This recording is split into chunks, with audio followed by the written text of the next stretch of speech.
시청자 여러분 안녕하세요. 알기 쉬운 보험으로 인생 설계를 도와드리는 인생 설계 원픽 진행의 이가은입니다.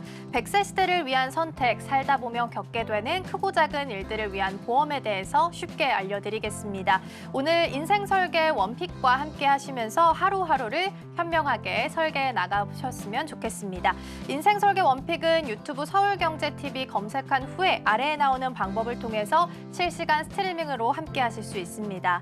인생 설계 원픽에서 제공하는 정보는 전문가들의 조언일 뿐 해당 보험의 가치나 수익률을 보장하지는 않습니다. 또한 서울경제TV, 서울경제신문은 당사의 브랜드입니다. 서울경제증권TV, 서울경제TV 손실복구팀과는 무관하며 기타 유사 명칭에 유의해 주시기 바랍니다.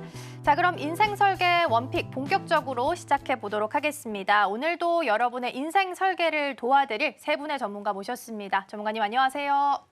안녕하세요. 네, 그럼 먼저 우리 김동훈 전문가님부터 시청자 여러분들께 인사 한 말씀 부탁드리겠습니다. 네, 안녕하세요. 시청자들이 더 이해하기 쉽게 보험 이야기를 전달드리고 있으며 믿음과 신뢰를 바탕으로 고객들의 소중한 자산과 미래를 함께 설계하는 김동훈입니다. 반갑습니다. 네, 그럼 이어서 이번에는 진희주 전문가와 함께 인사 나눠보겠습니다. 네, 안녕하세요. 진희주 전문가입니다. 여러분의 보험에 램프의 요정 진희가 되어줄 전문가 진희주입니다.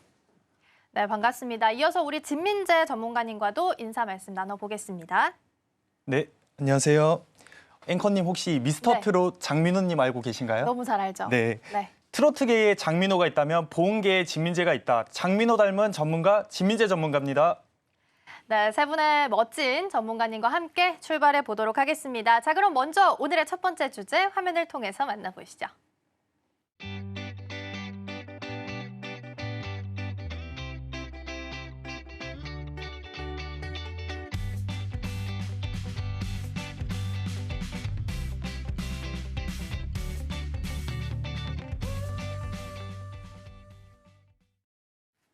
네, 오늘의 첫 번째 주제는 암보험입니다. 사실 꼭 한 번쯤은 짚고 넘어가야 되는 또 중요한 문제가 아닐까 싶은데요. 주변에서 암 진단을 받으신 분들 그리고 혹은 암 투병을 하고 계신 분들이 요즘에는 꽤 많이 계신 것 같습니다. 그만큼 우리 일상 속에서 가까워진 병 중에 하나가 또 암이 아닐까 싶은데요. 요즘에는 검색창만 보더라도 유방암 초기 증상, 폐암 생존율 이런 키워드도 좀 많이 보이긴 하더라고요. 실제로 암 진단 받는 분들이 그렇게 많이 늘고 있는 걸까요?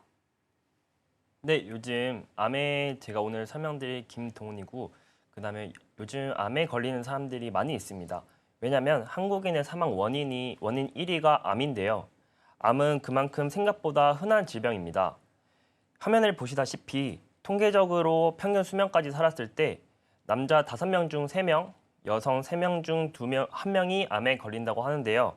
전체 사망 원인의 약 24%, 3명 중 1명은 암으로 세상을 떠나고 있습니다. 그만큼 암은 과거엔 불치병이었지만 현재는 의학의 발전으로 더는 불치병이 아니게 되었습니다. 허나 치료 비용이 막대하고 암 발병률이 점점 늘고 있는 추세이기 때문에 암 사망 원인 1위를 차지하는 이유인데요. 늦게 발견이 되거나 치료 후 재발하는 경우도 많고 충분한 보험 준비 없이 암 진단을 받아 치료비가 부족한 상황도 있습니다.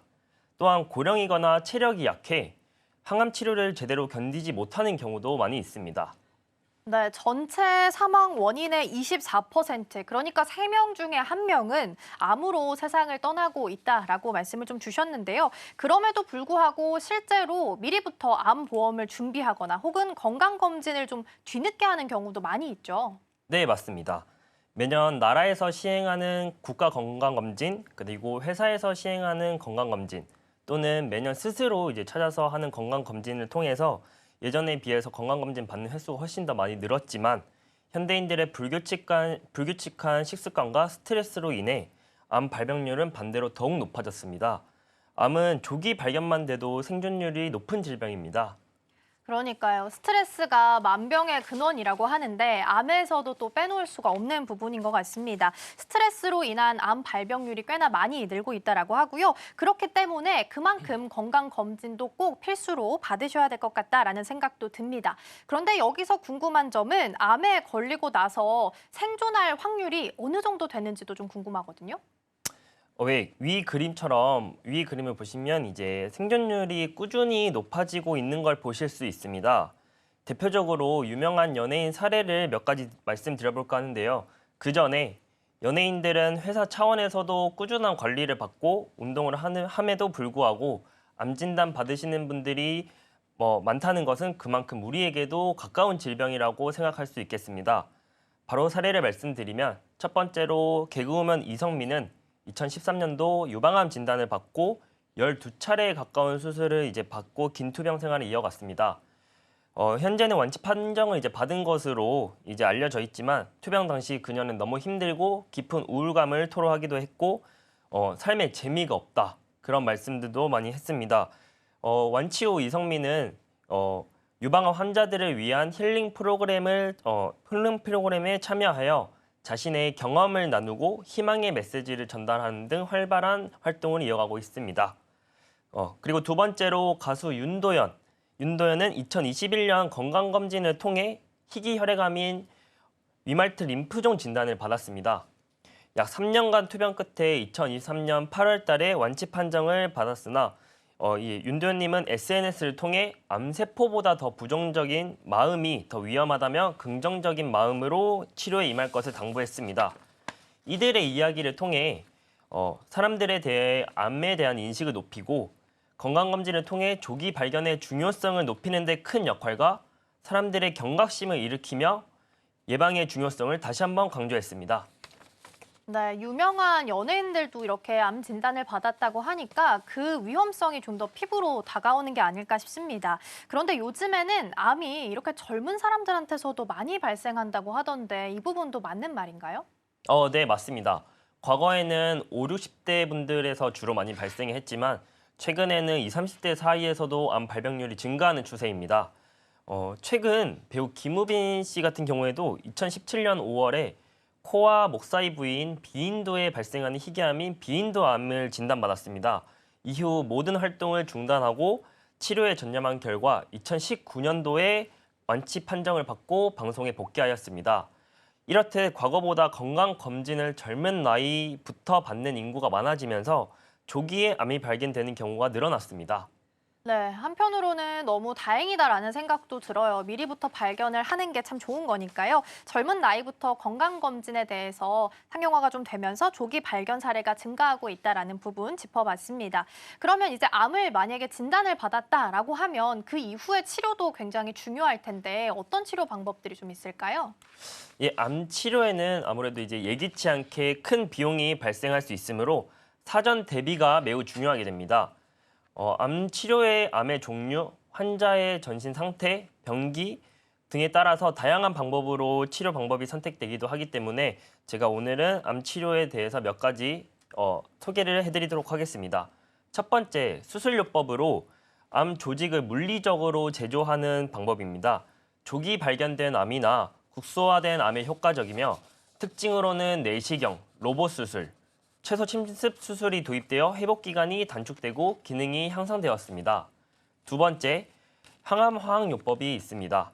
약물을 통해 암세포의 성장과 분열을 억제하는 전신 치료법입니다. 화학요법 같은 경우에는 세대별 치료법이 있는데 1세대 세포 독성 항암제로는 암세포뿐만 아니라 빠르게 분열하는 정상세포에도 영향을 미쳐 부작용이 큽니다. 2세대 표적 항암제가 있습니다. 특정 유전자나 단백질을 표적으로 하여 암세포만 선택적으로 공격합니다. 3세대 면역 항암제가 있습니다. 면역 체계를 활성화하여 암세포를 공격하는 방식입니다. 세 번째로는 방사선 치료가 있습니다. 고에너지 방사선을 이용하여 암세포를 공격하는 국소치료법입니다. 수술이 어려운 부위의 암이나 수술 후 잔여 암세포의 제거에 사용이 되고 있으며 네 번째로는 면역요법이 있습니다. 환자의 면역 체계를 강화하여 암세포를 공격하게 하는 치료법입니다. 부작용이 적고 암종의 장기적인 효과를 보이고 있습니다.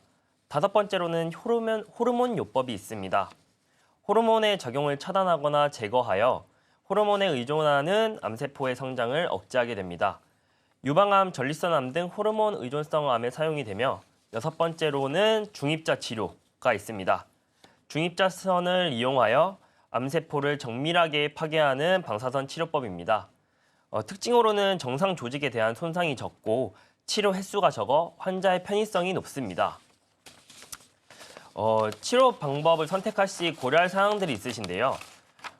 암의 유형과 진행 정도, 그리고 환자의 나이, 체력, 그다음에 동반 질환 등을 고려하여 치료 계획을 수립하여야 합니다.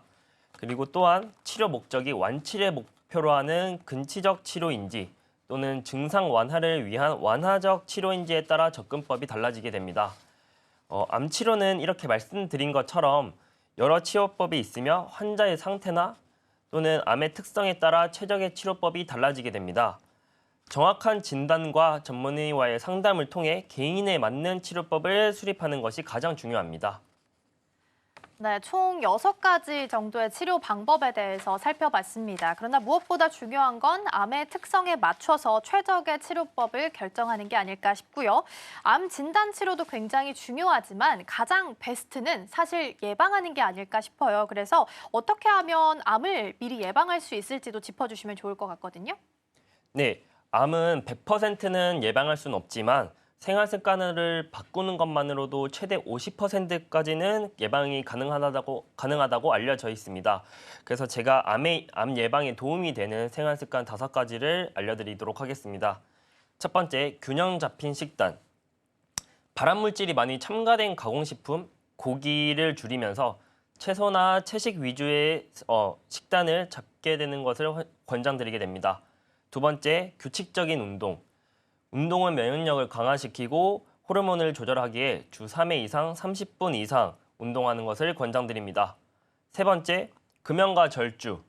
흡연과 술은 폐암뿐 아니라 간암, 대장암에도 영향을 끼치기 때문에 가능한 음주는 피하는 것이 가장 좋습니다. 네 번째, 충분한 수면. 수면은 아무래도 수면이 부족하게 되면 면역력이 저하되고 암세포의 억제 기능이 떨어지기 때문에 충분한 수면을 취해야 합니다. 다섯 번째, 정기적인 건강검진. 국가에서 제공하는 암 검진 프로그램에 적극 활용하시고 조기 발견이 최고의 예방이기 때문에 건강검진을 정기적으로 받으셔야 합니다. 네, 암을 예방할 수 있는 5가지 방법 소개해 주셨습니다. 전반적으로 통틀어서 보면 바른 생활을 해야 된다라는 키워드로 정리가 될 것 같은데요. 어렵지 않아 보이긴 하지만 이걸 또 꾸준히 실천하기는 상당히 좀 버겁지 않을까라는 생각도 한편으로 들기는 했습니다. 암을 예방을 한다라고 했을 때 100% 예방할 수는 없겠지만 보험을 대체적으로 좀 보장할 수 있는 방법들을 찾아본다면 어떤 부분들이 좀 있을까요? 네, 그럼에도 불구하고 암이 생긴다면 정말 무섭기 때문에 암 진단비를 준비하시는 것을 추천드립니다. 암보험 이렇게 준비하시면 됩니다. 우선 암은 가장 넓은 범위인 일반암과 일반암에 포함되지 않는 유사암 이렇게 2개를 준비하셔야 모든 암에 대해 준비하실 수 있습니다. 암 치료의 경우 평균 3천만 원 이상이 소비가 되며 또는 실손보험으로는 부족하기 때문에 최소 암진단비 5천만 원 이상 준비하시는 것을 권장드립니다. 암진단 시 치료비뿐만 아니라 소득 중단, 생계비, 생활비 공백까지 대비하여야 하기 때문에 본인에게 맞는 치료를 받으면서 생존율도 높일 수 있기 때문입니다. 그리고 암진단비를 준비하실 때 확인하셔야 할 2가지를 말씀드리도록 하겠습니다. 보험을 가입한 후 일정 기간 동안 보상을 받지 못하는 면책기간과 보험 가입 후 일정 기간 동안 보험금을 감액하여 지급하는 감액기간이 있습니다. 이 2가지를 확실하게 체크하시고 건강하실 때 바로 준비하시는 걸 권장드립니다. 네, 크게 보면 두 가지인 것 같아요. 일단 암은 가장 넓은 보장 범위인 일반암, 그리고 일반암에 포함되지 않는 유사암 이렇게 두 가지를 준비를 좀 해야 될 것 같고 더불어서 암 진단비는 최소 5천만 원 이상 준비돼야 된다. 그리고 면책과 감액 기간까지 같이 확인하고 준비하시면 더 좋지 않을까 싶습니다.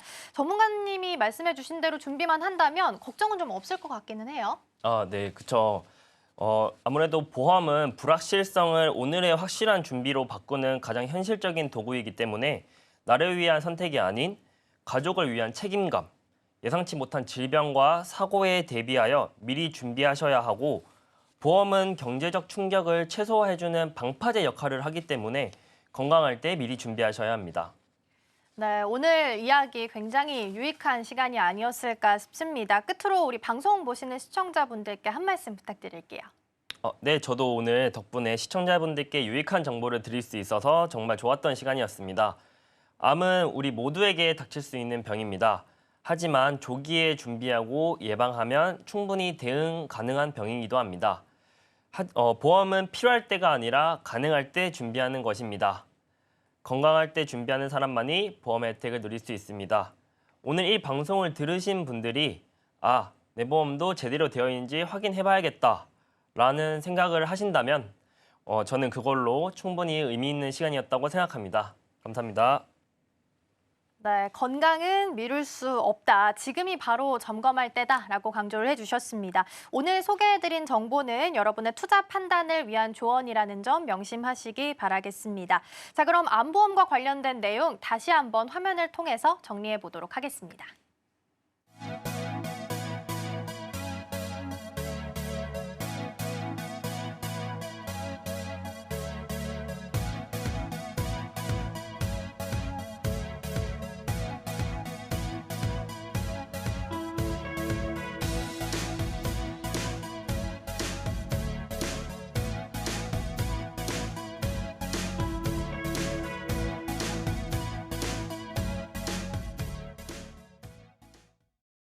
네, 첫 번째 암보험과 관련된 내용 살펴봤고요. 이어서 두 번째 주제 먼저 화면을 통해서 만나보시죠.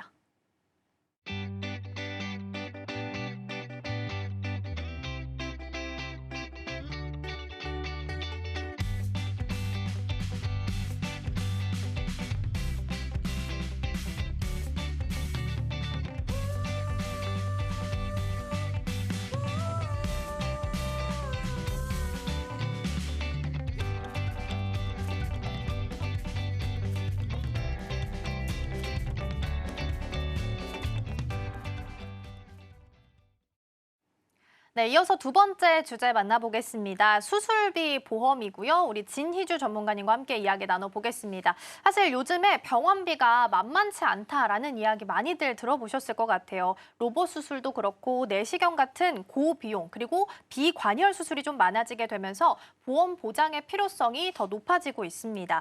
오늘은 수술비 특약 어떻게 준비를 좀 해보면 좋을지 점검을 좀 해볼까요? 안녕하세요. 최근 실손보험 하나로는 병원비를 다 보장받기 어렵다는 얘기들 많이 들으셨을 거예요. 특히 수술비 특약은 실손보험의 한계를 보완해주는 중요한 담보입니다. 특히 대부분의 사람들은 이제 둘의 차이를 잘 몰라서 평균적으로 실손보험만 많이들 가지고 계세요. 그래서 오늘 그것들을 자세하게 설명드리려고 합니다. 네, 많은 분들이 헷갈려하는 부분부터 출발을 해보겠습니다. 그러면 수술비 특약이 실손보험과는 어떤 부분에서 차이가 좀 있는 걸까요? 네, 실손보험 같은 경우 내가 실제로 쓴 병원비 일부를 환급해주는 구조입니다. 실손보험 같은 경우는 갱신연밖에 존재하지 않아서 매년 갱신이 되고 있고 보험료가 그래서 올라가고 있습니다. 10,000원, 20,000원 하던 보험이 이제 현재는 10만 원이 넘어가는 분들이 사실 굉장히 많죠. 그리고 또 영수증이 있어야지만 보장이 가능하기 때문에 이제 치료를 하는 중간에 청구가 불가능하다는 단점도 존재합니다. 그리고 심지어 이제 통원 한도도 정해져 있기 때문에 무제한 보상이 가능하지는 않고요. 반면에 이제 수술비 특약은 어떤 수술을 받았는지에 따라 약속된 금액을 정액 지급해주는 구조입니다. 수술비 특약은 수술명이 약관에 명시되어 있다면 진단과 동시에 청구가 가능하고 진단비나 다른 대부분의 보험 같은 경우 나이에 사실 굉장히 영향을 많이 받고 있는데 수술비 보험은 나이에 따른 편차가 크지 않아서 드시는 약이 있거나 지병이 있어도 이제 준비가 가능한 보험입니다. 수술비 특약은 중복 보장이 가능한 구조이기 때문에 실손보험과 함께 준비하면 병원비 부담이 훨씬 줄어든다고 말씀드릴 수 있을 것 같습니다. 제가 사례를 하나 조금 말씀드리자면 위암을 진단받은 직장인 A씨와 B씨가 있다고 가정을 한번 해볼게요. A씨와 B씨 모두 암 진단을 받아서 이를 직장인 생활을 1년간 못하는 상황이 오게 됩니다. 여기서 A씨는 실손만 가지고 있고 B씨는 실손과 수술비를 모두 가입한 상황일 때 B씨는 진단을 받자마자 바로 수술비를 청구해서 치료 중에도 보험금을 받아가지고 경제활동이 어려운 상황에서도 수술비의 부담이 사실 크지는 않으셨어요. 근데 그 반면에 실손보험만 가입한 A씨는 치료 과정이 모두 끝나고 나서야 퇴원하고 나서 그때서야 이제 보험금을 청구할 수가 있었습니다.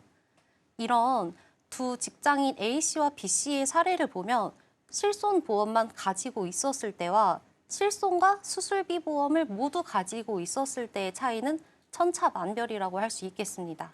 네, A씨와 B씨의 사례를 좀 주셨는데 그렇다면 실손과 수술비를 모두 가입한 B씨 입장에서는 상대적으로 좀 안심하면서 치료를 받을 수 있지 않았을까 싶습니다. 그리고 보험금 청구에 있어서도 사실 많은 차이를 좀 느꼈을 것 같거든요. 그러면 수술비 특약 부분에 있어서는 어떤 종류가 좀 있는 걸까요?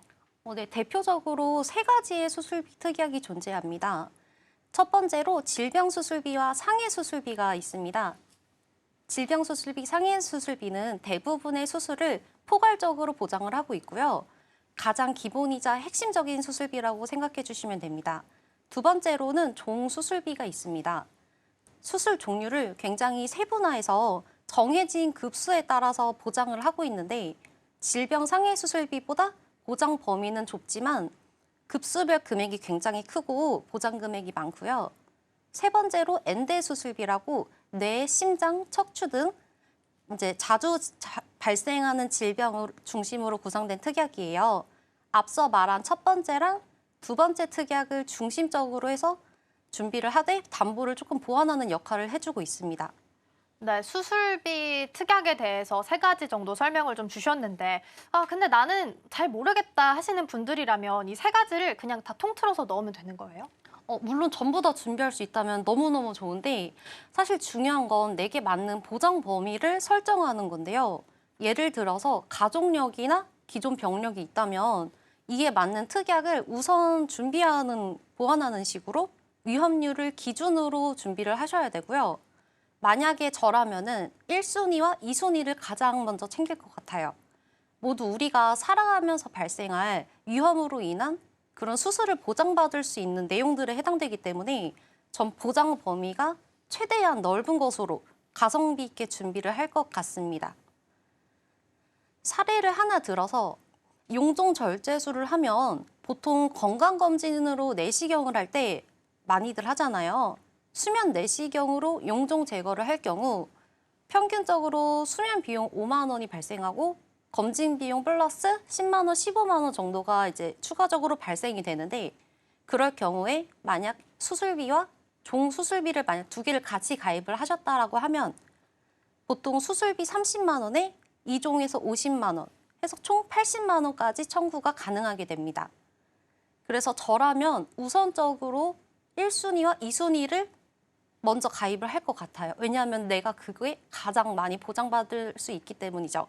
그리고 또 하나 중요한 거는 보장 횟수와 금액 조건인데요. 특약마다 이게 일회성 보장인지 내가 그걸 받고 또 계속 반복 보장이 되는 건지 그게 다 수술마다 다르기 때문에 준비하실 때도 확인이 꼭 필요합니다.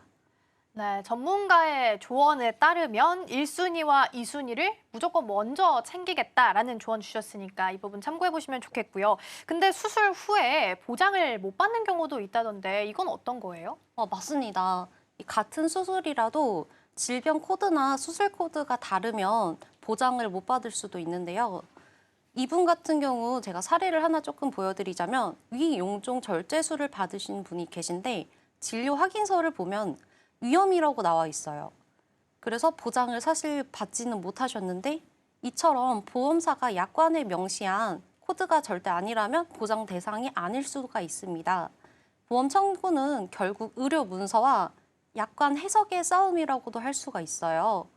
그래서 사전에 충분히 준비하시고 이해하시고 특약을 준비하시는 것이 좋습니다. 네, 혜택을 받으려면 사전에 충분히 이해하고 특약을 준비하는 게 중요하다라는 말씀을 주셨습니다. 그러니까 수술비 특약이 단순히 또 금액만의 문제는 아닌 것 같습니다. 수술비를 준비할 때 똑똑하게 준비하는 법, 그리고 혹은 확인해야 하는 꿀팁이 있다면 어떤 부분에 좀 조언을 주실 수 있을까요? 우선 앞서 말씀드렸던 것처럼 대부분의 수술을 포괄 보장하는 보장 범위가 가장 넓은 질병 상해 수술비를 1순위로 준비를 하셔야 하고, 그리고 2순위로 종수술비를 보완을 해주시면 되는데 1종에서 5종, 7종, 8종, 9종 굉장히 다양합니다.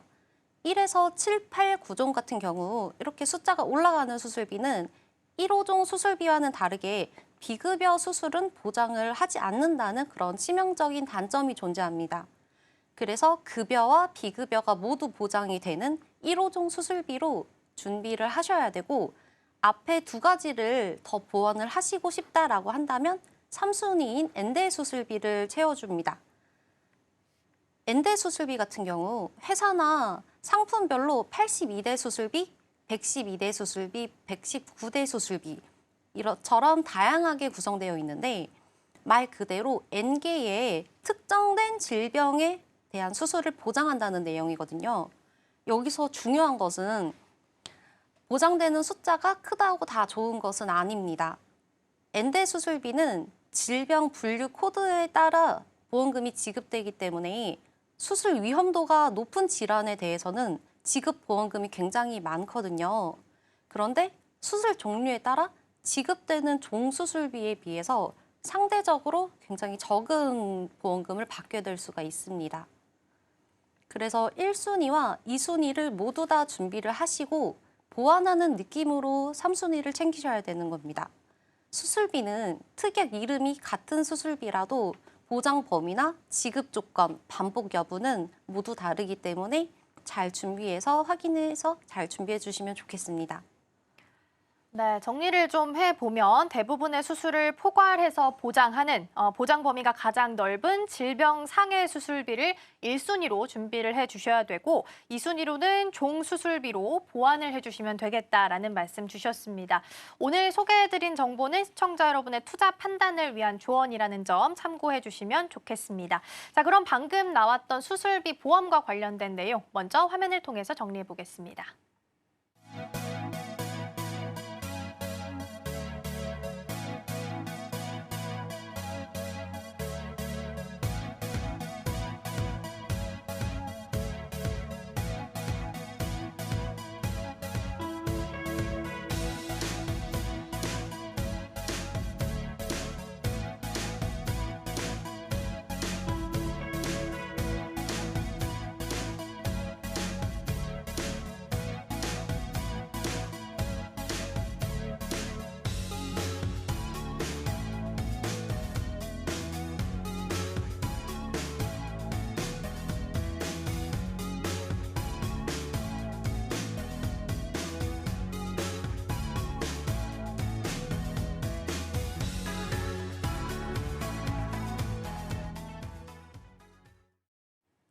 네, 수술비 보험까지 만나봤고요. 이어서 세 번째 주제 확인해 보겠습니다. 먼저 화면을 통해서 만나보시죠.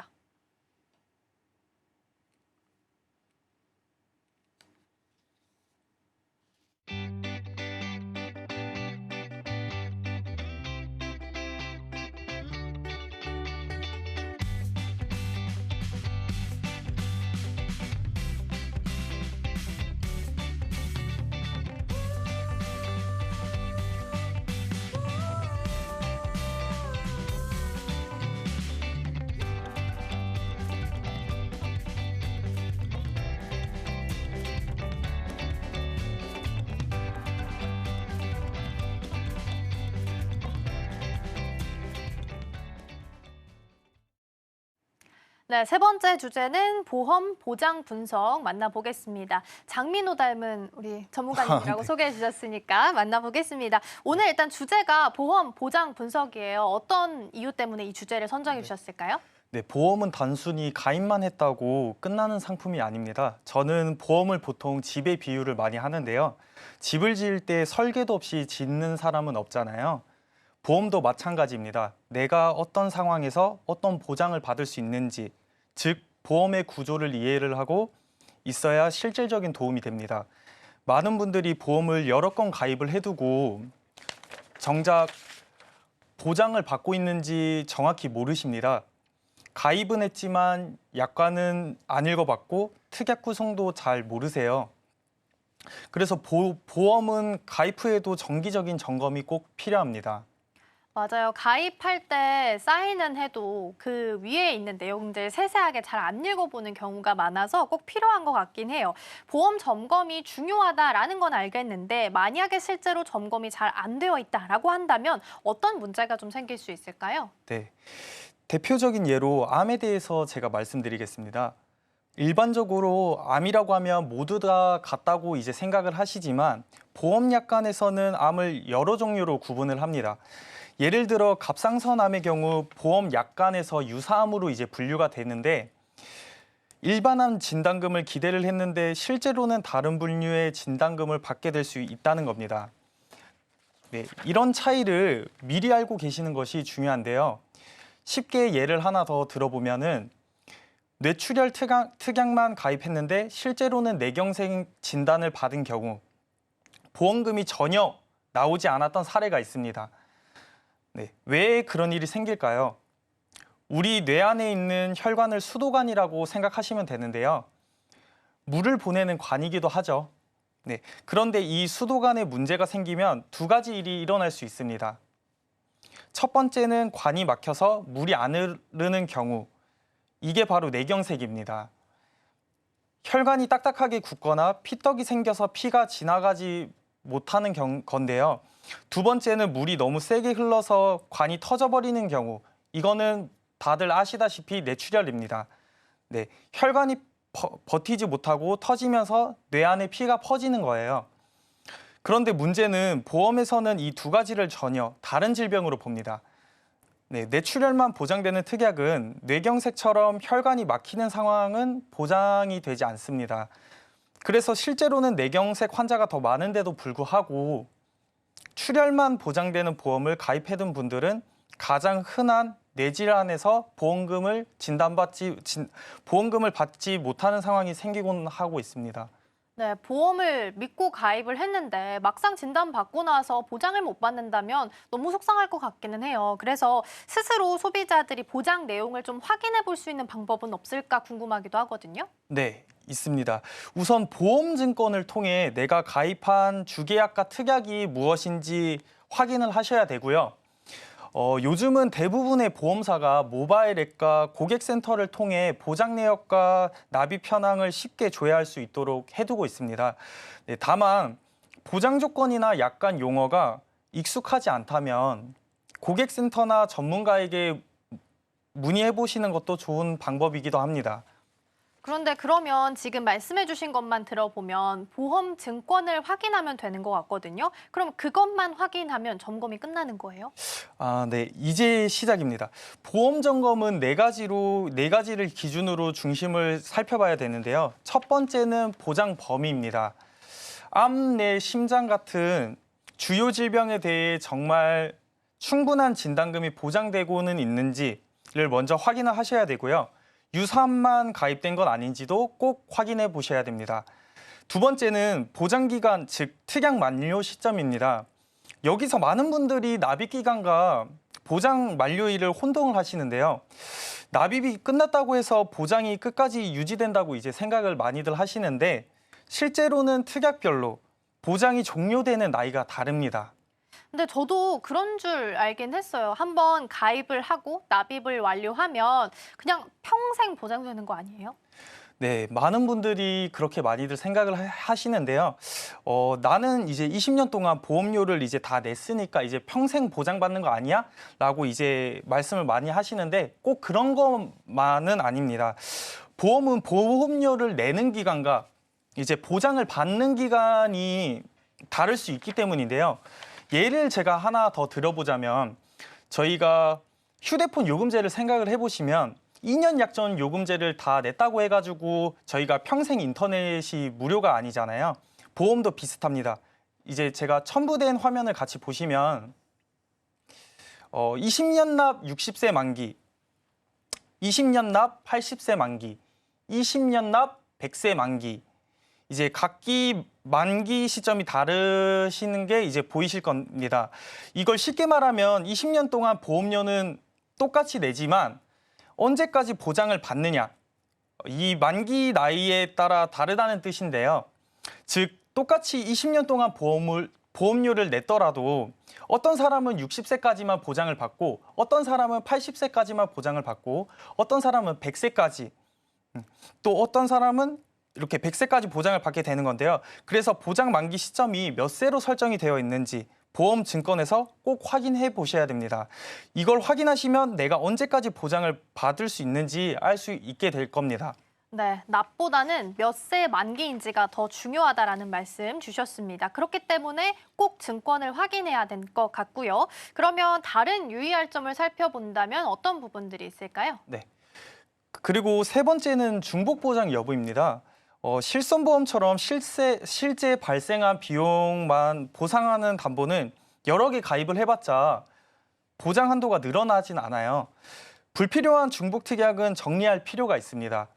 네 번째는 개인 상황과의 적합성입니다. 결혼, 출산, 은퇴, 소득 변화 등 인생 상황이 달라지면 필요한 보장도 달라집니다. 과거에는 필요했던 담보가 지금은 불필요할 수도 있고 반대로 지금 꼭 필요한 보장이 빠져 있을 수도 있거든요.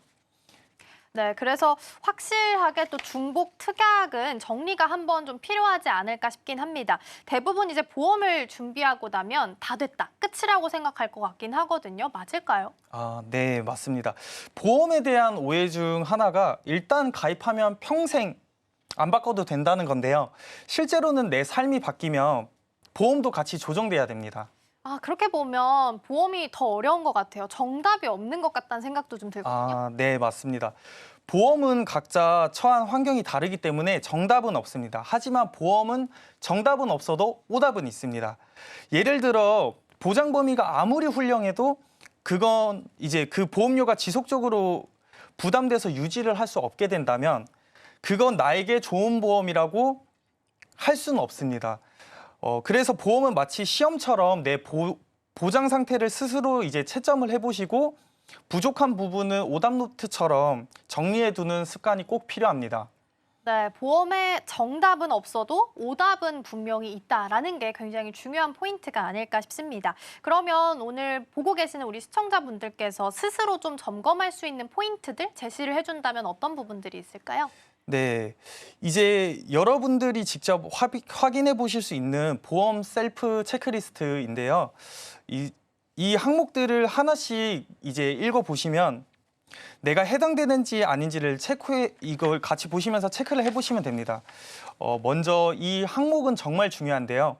보험금이 안 나오는 조건이 어떤 건지 이해하고 있다. 이건 무조건 알고 계셔야 됩니다. 예를 들어 갑상선암이 유사암으로 이제 분류돼서 진단금이 줄어드는 걸 모르고 계신다면 이 항목은 해당되지 않으실 수가 있습니다. 보장되는 상황보다 보장 안 되는 상황을 더 먼저 확인을 하셔야 되는데요. 또 하나는 이 항목도 꼭 보셔야 되는 게 각 특약의 만료 시점과 납입 기간 종료일을 알고 있다. 많은 분들이 보험료 20년 내고 끝났으니 평생 보장되겠지 라고 생각을 이제 하시는데 보장 기간은 다를 수가 있습니다. 특약이 80세까지만 보장을 한다면 그 이후에는 사고가 나도 보장이 끊긴 상태일 수 있고요. 지금 바로 보험증권에서 특약 만기 연도를 한번 확인을 해보셔야 됩니다. 그리고 이것도 빼놓을 수가 없는데 실손의료보험이 있다고 해가지고 실손의료보험이 있고 보장범위도 잘 알고 있다. 실손보험은 거의 모든 분들이 가지고 이제 계시지만 자기부담금, 비급여 항목, 중복 청구 제한 같은 세부 내용은 잘 모르시는 경우가 많아요. 특히 최근에 실손이 1세대에서 4세대로 이제 나뉘면서 보장 범위가 달라졌기 때문입니다. 예전처럼 실손 있으니까 다 괜찮아 라고 생각을 하시면 안 됩니다. 마지막으로 이제 하나 더 볼 건데요. 전체 보험료가 월 소득의 10%에서 15% 이내다. 보험료가 너무 많으면 지속적으로 유지하기 힘들고 반대로 너무 적으면 필요한 보장이 빠져 있을 수도 있습니다. 보험은 적당히 부담되면서도 꼭 필요한 걸 보장받는 구조가 가장 이상적인 방법입니다. 위 항목에서 11개에서 12개에 해당이 되신다면 매우 잘 관리되고 계신 겁니다. 만약에 9개에서 10개면 전문가의 도움을 받아보시면 더 좋습니다. 6개에서 8개는 위험 상태이고 5개라면 고위험 상태입니다. 지금이라도 보험을 다시 한번 들여다보는 것이 필요합니다. 네, 오늘 준비해주신 체크리스트가 시청자분들께 꽤나 유용하게 도움이 좀 되지 않을까 싶습니다. 그러면 여기 나온 내용 말고 다른 부분에서 체크할 부분이 있다면 어떤 것들이 있을까요? 네, 고지 의무와 통지 의무인데요. 보험은 최대 선의의 계약이라고 해서 보험 계약의 본질적인 성격을 설명하는 중요한 법적 개념입니다.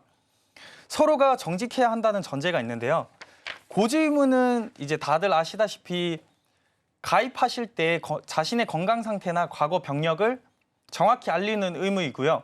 통지 의무는 생소하실 수도 있습니다. 가입 후에 건강, 이제 직업, 주소 등의 변화가 생겼을 때 보험사에 알리는 의무입니다.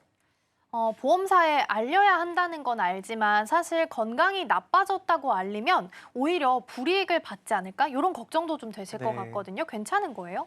그런 걱정을 하시는 분들이 상당히 많으신데요. 이미 가입된 보험 같은 경우에는 이제 기득권이 있습니다.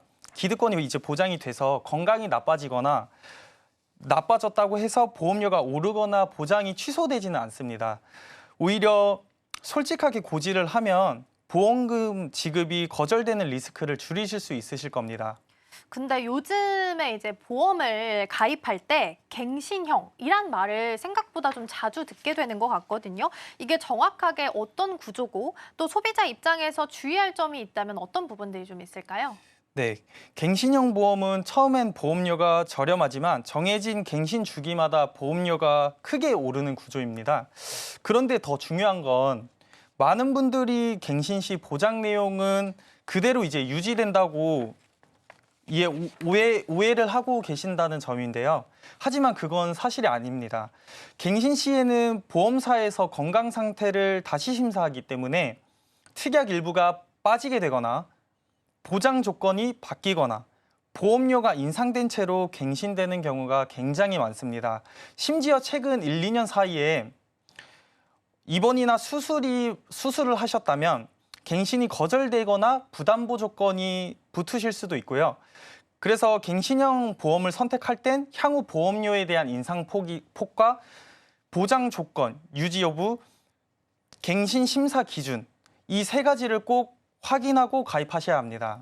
네, 갱신형 보험을 선택할 때 주의할 부분도 짚어주셨습니다. 최근에는 해지 환급금이 없는 보험도 있다라는 이야기를 들은 바가 있는데 그러면 이건 보험을 해지하면 돈을 못 돌려받는다라는 의미인 건지 그렇게 본다면 소비자 입장에서는 사실 손해보는 느낌이 안 들 수가 없을 것 같거든요. 네, 그러실 수 있어 보이지만 꼭 그런 것만은 또 아닙니다. 해지 환급금 없는 보험은 불필요한 적립을 빼고 순수하게 보장에 집중한 상품입니다. 그래서 같은 보장을 더 낮은 보험료로 가입을 할 수 있는 장점이 또 있고요. 보험은 기본적으로 돌려받는 게 목적이 아니라 위험 대비가 핵심입니다.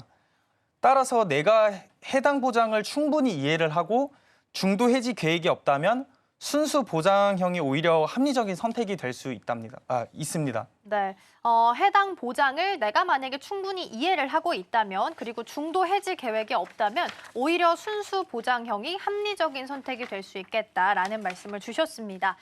시간 관계상 마지막으로 우리 시청자분들께 한 말씀 좀 부탁드릴게요. 네, 보험은 맑을 때 준비하는 우산입니다. 비가 오는 날 우산을 사려고 하면 이미 늦죠. 그리고 가입만 하면 끝이 아닙니다. 그 우산에 구멍이 난 건 아닌지, 뼈대가 부러져 있는 건 아닌지 정기적으로 점검을 하고 관리를 하셔야 됩니다. 오늘 방송을 계기로 내 보험 보장이 실제로 필요한 범위를 커버하고 있는지, 납입 기간과 보장 만료 시점을 혼동하고 있지는 않으신지, 유지 가능한 구조로 설계되어 있는지 이 세 가지만 점검을 해보신다면 충분히 의미 있는 시간일 거라고 생각을 합니다. 보험은 가입이 아니라 관리입니다. 꼭 전문가와 함께 내 상황에 맞는 보장을 점검해 보시길 바랍니다. 네, 내 보험 보장이 실제로 필요한 범위를 커버하고 있는지 꼭 체크해 보시면 좋겠고요. 보험은 들기보다도 중간중간 때에 맞춰서 점검을 잘 해야 된다라는 조언도 함께 주셨습니다. 오늘 소개해드린 정보는 시청자 여러분들의 투자 판단을 위한 조언이라는 점 명심하시기 바라겠습니다. 자, 그럼 방금 나왔던 내용들 화면을 통해서 다시 한번 정리해 보도록 하겠습니다.